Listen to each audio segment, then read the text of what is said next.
Third Les Paul I've owned, and it's the Paul that I've been looking for. The Kiss Live band, I think, gave one of the best shows that ever played. It's like,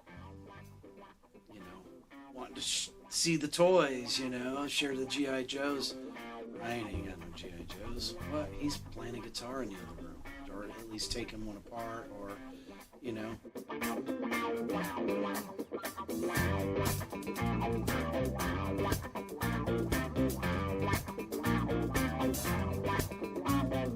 Never know just what you're thinking. No words come that you can say. Is it something you should be drinking? Same old thing every day. It's a mama thing.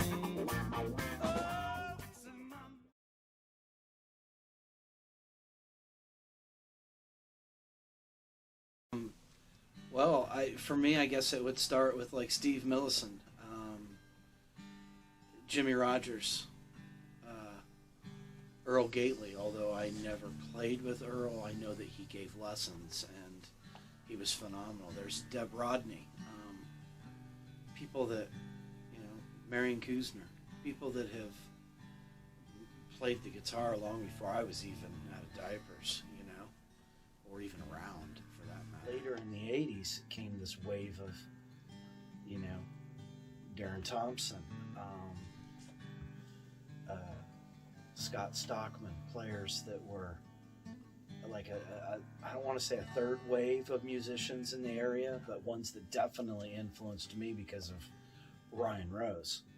If it wasn't for Ryan, and just knowing Ryan through family and whatnot, and funny, I can remember going over for a Christmas party, it's what, third, fourth grade. It's like, wanting to see the toys, share the G.I. Joes. Ryan ain't got no G.I. Joes. What? He's playing a guitar in the other room, or at least taking one apart, or, it's like, what? And as a kid, I could never understand that. But, and looking back now, it's that, you're drawn to the instrument, so to speak, and it plays you, from the very early ages. And I played a mean tennis racket. I played with Jason Lowe a couple times back in the day. Not that we're legends or anything, but just, other than seeing Jimmy Rogers and maybe catching live outdoor shows like Raw Honey out at the old, I don't think it was the Suburban, it might have been. There would be live shows, there'd be live bands occasionally that you would just see. And I remember Charlotte's Web playing at the high school and being blown away, thinking, how cool is that? And it was Ryan in spandex, 16-year-old, barely able to drive, yet he's making a music video, killing it in his own high school auditorium. And I'm like, that is just so cool on so many levels. But the musician inside me inspired me to want to play and to develop and to try to do that, not to become considered legendary by any stretch of the imagination, but it was to chase the muse, and it was to have your hand at it. I can remember Jinx sharing a bill with Shockwave, which was the precursor band of Four Kind Buds. I was the guitar player before Kerry Miller came in and played, because life has its way. But I can remember playing there, and I remember having a real short conversation with Michael Lane. I think it was Mike Lane. The dude had an ADA processor. It was all, gear. You talk about the gear, the gear. For me, that's the gear dork. Because it was always like, it didn't matter, who you were or how well you played. It was, wow, because I remember Ryan used a Proco Rat, ADA processor, and everyone's, you can't just plug into an amp and play, of course. You got to have some kind of toy to tinker with. And legends. And then, because Kerry and Lawrence Dunn, they were shredders, they were rockers, they wrote. I remember Smashed Infant I can feel my brain devoured by worms. That, you know, whatever. You talk, whether or not you like it or love it, but there was something about a cassette tape in the corner of the room and you're just recording your band doing your thing. And it was like up the irons. That's how myself and, you know, Jeremy and Joe Stacy from Malignant Tumor. Chris Brees also played in with Malignant Tumor. That's a crazy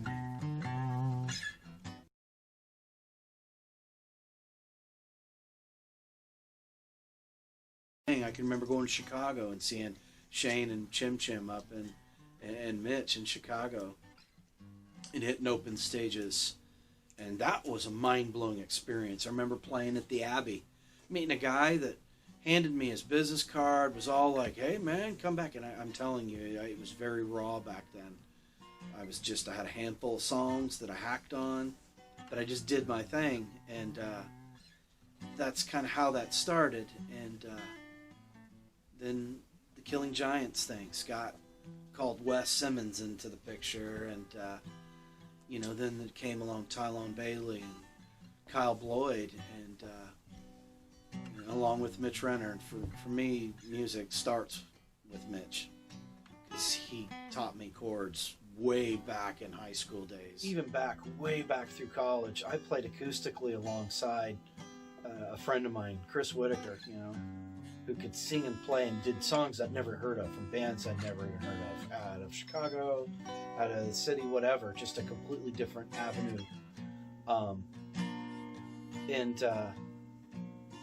For me, it was all leading up to the big life change, you know, selling your house, moving out. And for me, it was a chance. The guitar is no longer going to be in the basement in my life.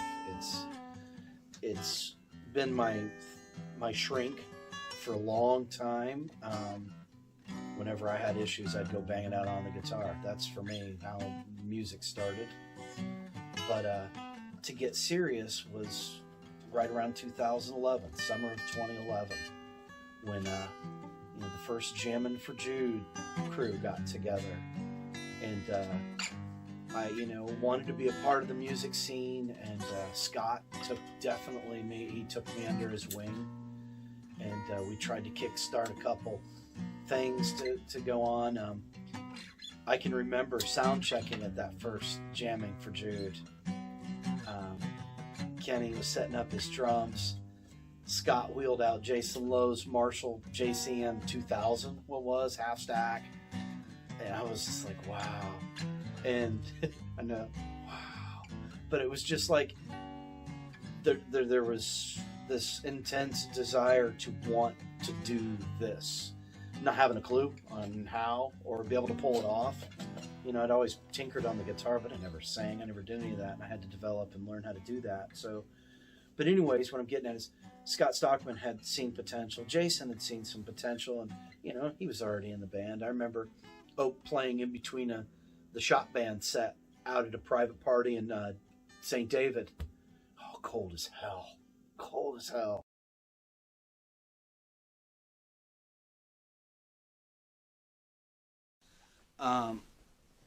I would say Mike and Billy and Kenny from the Kiss Live tribute band. That was fun because the musicians were all better than I could ever hope to be, and it was always you know, wow. You know, and there was a level we would come to rehearsal where we were ready to work, and it was just fun. There was an energy there, a synergy there.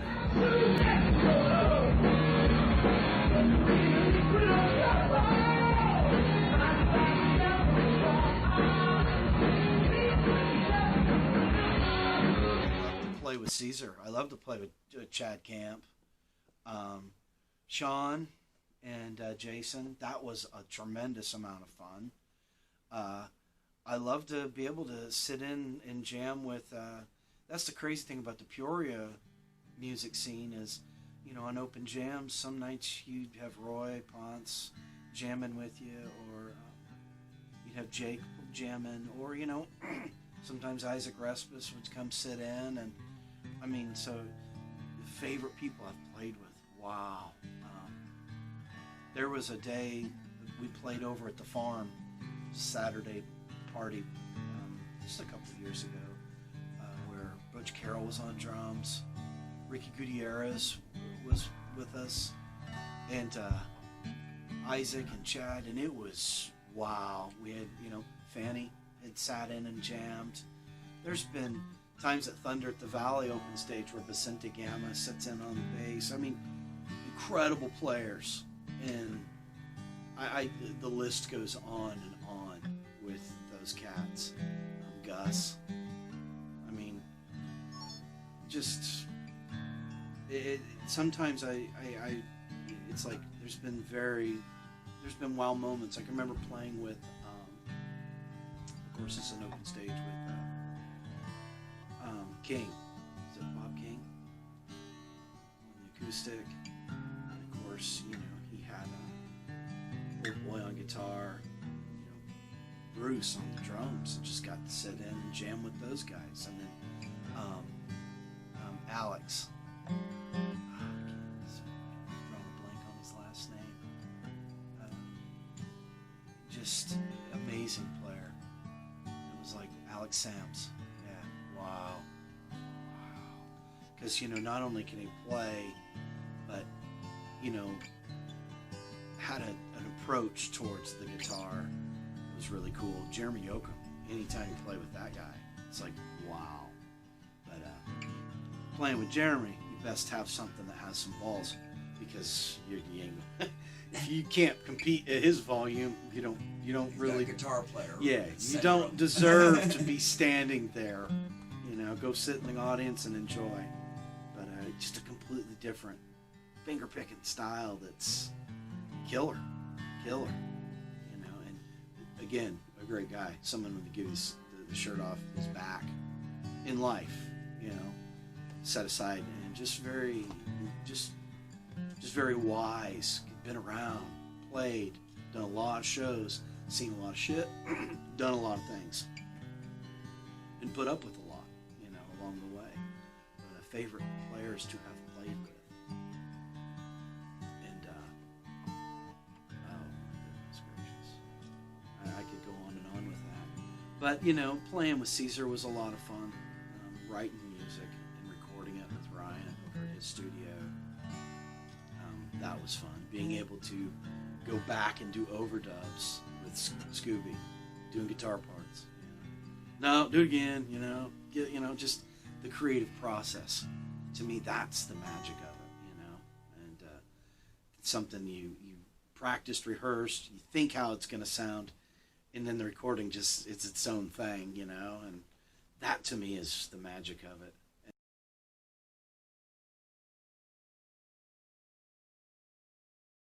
You'd have to go see Fighter Jet Pinups. I mean, that's hands down. You'd want to check out Citizens Band 14. You would want to definitely see Boomstick, because they definitely would be playing.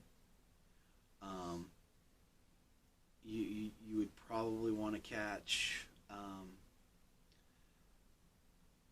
Lindsey Borden. I know that they would be jamming and playing. Oh, they always bring it too. I don't know. You definitely want to see Wolf and Gypsy. I've mentioned all these bands.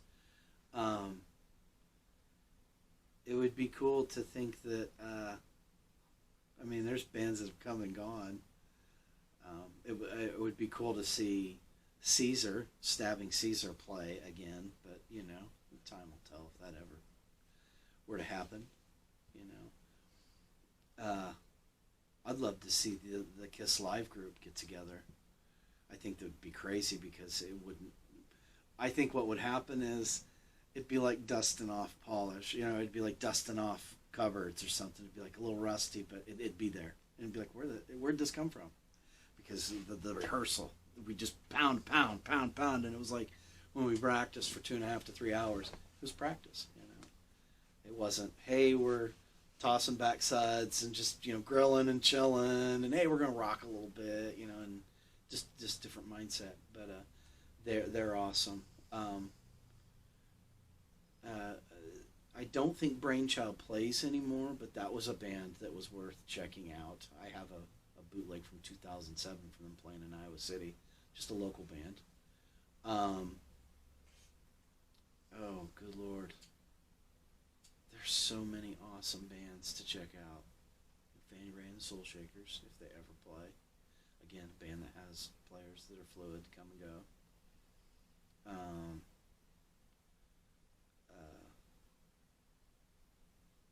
There was Cosmic Dice. I don't know if they play anymore. That's Matt Meisner's band from Peoria.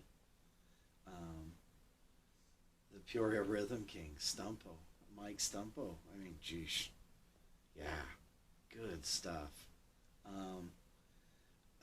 Dexter O'Neill and the Funkyard Dogs. I mean, yeah, stuff that, if you want your lady to have a good time, take her to a Dexter O'Neill show, but be careful. Don't let her wander off alone, because those guys are so good, and you can't help but, yeah, okay, yeah, we're getting into this, that kind of thing. But again, musicians that have been playing, and they're on another level with what they do in their craft. But it definitely, those groups. What about formerly the Fox? I didn't mention, Jam Sandwich. Yes, Jam Sandwich. I would say that I'd have to say Mitch Renner is someone I thought that, if not necessarily a performer, he could have wrote scores. He could have did soundtracks for film. He still can. He could compose music in a way, that could be marketed. And I always felt like he had the ability to do that. I have a couple discs of his from demos that he made when he was in New York. And you can tell that he was heavily, at that time, influenced by Bob Dylan, because there's songs where he's playing guitar, blowing harmonica, and singing songs about, everything I had I took for granted. And it's like, wow. And it's, he didn't feel it was really all that, so he went to pursue something else. But had the God-given talent to do anything he wanted to do musically. And I've always felt, and nowadays with the technology, you don't even need to live in LA or Nashville. You just make your files and send them off, and, but someone who's very, very, very sensitive about their art and very much has to have control of their art. And I think that at some point in the music setting, if you are on a level where you're able to sell the rights to your music to others that are going to record or maybe hack up and use, sample, it's hard to surrender your work for that. But I've always felt that he could have signed some kind of a deal somewhere and recorded and made it happen. I remember in school, and he was always... But again, someone who's not motivated by that. Someone that just doesn't need that feeling of acceptance or that sense of, I'm sure the money would be great, but doesn't need to roll through that. But I've always felt that someone who could have taken all of their work and could make a serious claim as to what they're capable of doing. I've always felt that Jason Lowe and his younger brother were a really incredible songwriting duo. And it's, for me, I don't know if Low Profile's playing much anymore, but they were a great band that wrote music, and it was just its own style of music, and it had its influences. You could tell, especially when Scotty was on the guitar, you could hear it, you could hear those different influences coming to play. Patrick Jenkins on drums, another incredible musician, total secular, he's a priest, a man of the cloth, and his songs are about the good Lord, but an incredible singer, someone who could just, wow, and someone I felt that definitely could have. It could be their name on a marquee if that's what they wanted, you know. But that's not what motivates, and that's cool. So it's kind of whatever your motivation is, I think. Success for me for a long time, just being able to play, being able to plug in and make sounds, that was a success. And then it got to the point where, wow, people will pay you to do this. I can remember the early days of Stabbing Caesar. Before it was Stabbing Caesar, it was Chump Change with Stabbing Caesar, or Stabbing Caesar with Chump Change, featuring Chump Change. I being the Chump Change, the hack on the guitar, the guy in the back, oh, here he comes again with his amp, bringing a huge old box to a little old open stage. Jason came, but what the hell are you doing? Exactly. I don't know. Shut up. You're the drummer. You don't sing. Just stay back there. I can remember doing several shows. We're going to play a new game. It's called Mute the Drummer. He'd be like, I'm going to stab you, Anyways, those are good times. But I can remember that. And after a while, because I just kind of went, glommed onto it. It was kind of like a bad fungus. So Scooby said, you're like a bad fungus, just wouldn't leave. So he just became a part of it. But after so many months, they're like, here. And they started just paying a small amount, just handing money. And it was like, they pay you to do this. They pay you, and it was fun. We just had fun, Played songs. We never played that one before, it was just, and we did that for 2-3 weeks, a month, the brewing queue, and after a while it was paid rehearsal. And that's the genesis of that. So I guess it's going out and playing is how you do that. You just have to commit and do that. But I don't know which question was. That I've met a lot of different people from all over, wow, to be able to say that I've played at blues jams in Schaumburg, Illinois, or Aurora, Illinois, with my cousin's son Alex, another killer guitar player from up north, total killer player. But just developing relationships, getting to know people, and broadening your horizons, with playing in Force Country, with playing in Kiss Live, just meeting different players and getting exposed to different people. That's been awesome. Networking and learning, and putting yourself out there and growing. As for personal relationships, it's tough. I didn't spend most of my children's life being gone on Saturdays and Friday nights doing shows to Jimmy's Hot Bar up in Timbuk nowhere, and living that lifestyle. I didn't throw any chance to the wind, but I don't have those experiences either. I can't tell all those stories of survival on the road, or this or that, or the rock and roll lifestyle that has happened. And there are many stories people can tell you about. I love to listen to it. That's a whole chronicle in itself. But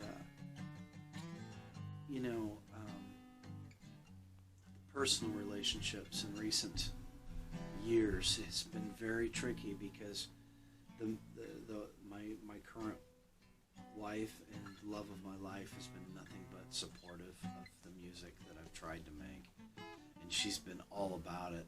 But there's a price when you're gone. There's an absence. There's a void, and it's a sacrifice. It's funny because I've always felt I couldn't even remotely think about being a responsible musician when I was younger, because I was too busy chasing suds or good times. There was no discipline in that. Whereas now, it's, I said the Jaeger bomb was kind of like a ritual, but I would drink soda and water all night long because, you know, it's work. At 1 in the morning, you can't be half lit, putting gear away, and then driving home. You don't want to go through a roadside safety check with a Hardee's burger in your mouth all drunk out of your mind. It doesn't work out well. And then you have to get bailed out. And there are some musician friends that I know that just, they rely on others for driving because of that. You know, that has kind of gotten into their personal lives, and it makes it very challenging to even think of being a musician. But it's very hard sometimes on Saturdays where you, hey, got an opportunity, especially nowadays, got an opportunity for a show, but, well, you know, your kids are here for that weekend, and, you know, hopefully you have either the ability to trust that they're going to have their needs met, or you have a friend come watch them. I can remember doing that, doing the KISS show. I couldn't be there, but a buddy was able to come over, feed the kids. Basically, the kids ran him around the house. But it's a thin line, because at some point, that significant other will. It's tough, you know. And I salute all those, because half these rockers, they're still married to their same wife. They have their whole years has been spent that, and it's like, you know, awesome that they've been able to experience that and do that. But even more awesome is the wife that stood by the side, dealt with the cranky kids when the husband's out rocking, you know, and doing that, being the parent, because that's the reality of it, you know.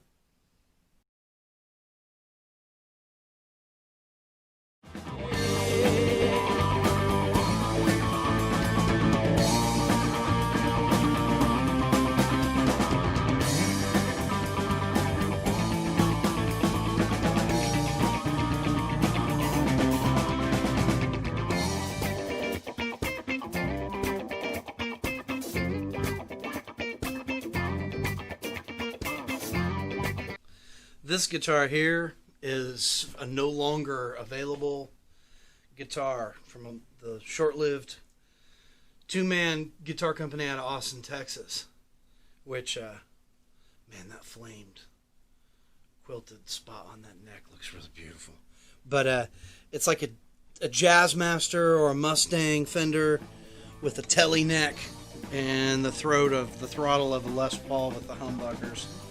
But they had a website where you designed the body style you wanted, and this is, you can tell this is plastic, but that supposedly inside there is channeled out for maximum resonancy.